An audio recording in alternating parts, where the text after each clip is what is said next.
Jnanabharathi ಯೂನಿವರ್ಸಿಟಿನಲ್ಲಿ so ನಮ್ಮ ಸ್ನೇಹಿತರೊಬ್ಬರು ಪಕ್ಷಿಗಳಿಗೆ ಕಾಳುಗಳನ್ನ ಹಾಕ್ತಾಯಿದ್ದಾರೆ.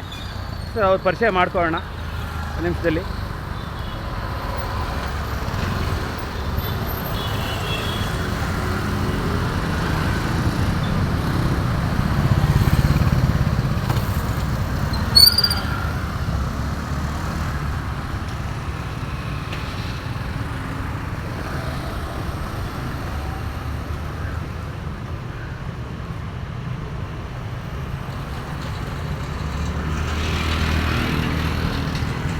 ಅಣ್ಣ ಬಾಸ್ ಬನ್ನಿ ಒಂದು ನಿಮಿಷ. ತಮ್ಮ ಪರಿಚಯ ಸರ್, ತಮ್ಮ ಪರಿಚಯ ಹೇಳ್ತೀರಾ? ರಾಜ್ಕುಮಾರ್ ಯಾದವ್. ಸೊ ಎಂಥ ಒಳ್ಳೆಯ ಹೆಸರು ನಿಮ್ಮ ಇಲ್ಲಿ. ಅಪ್ಪ ಹೇಳಿ ಸರ್, ಎಷ್ಟು ವರ್ಷದಿಂದ ಮಾಡ್ತಾ ಇದ್ದೀರಿ ಈ ಸೇವೆ? 1 ವರ್ಷದಿಂದ.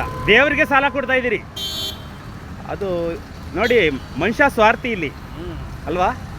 ನಮ್ಮ ಹತ್ರ ತಿಂದು ನಮಗೆ ಮೋಸ ಮಾಡ್ತಾರೆ. ಅದೇ ಪ್ರಾಣಿಗಳು ಪಕ್ಷಿಗಳು ಆ ಥರ ಅಲ್ಲ. ಸರ್ ಇದು ನಾಗರ ಪಂಚಮಿ ದಿನ ನೀವೆಲ್ಲ ಒಂದು ಕಡೆ ಸೇರಿ, ನಾವೆಲ್ಲ ಮನುಷ್ಯರು. ಸಮಾಜ ನಮಗೇನೋ ಒಂದು ಕೊಟ್ಟಿದೆ, ನಾವು ಸಮಾಜಕ್ಕೆ ಏನಾದ್ರು ಒಂದು ಕೊಡಬೇಕು. ಅದು ಮನುಷ್ಯನ ಉದ್ದೇಶ ಆಗಿದ್ದರೆ ಎಲ್ಲ ಒಳ್ಳೆಯದಾಗುತ್ತೆ. ಸೊ ನಿಮಗೂ ಕೂಡ ದೇವ್ರು ಒಳ್ಳೇದು ಮಾಡಲಿ ಸರ್. ರಾಜು ಶೋ ಹಂಗೆ ಅಥವಾ ಫಿಲ್ಟರ್ ಸೊಸೈಟಿ ನಂದು ಚಾನಲ್ಲು ಹುಡುಕಿ ನೋಡಿ, ಗೊತ್ತಾಗುತ್ತೆ. Thank you.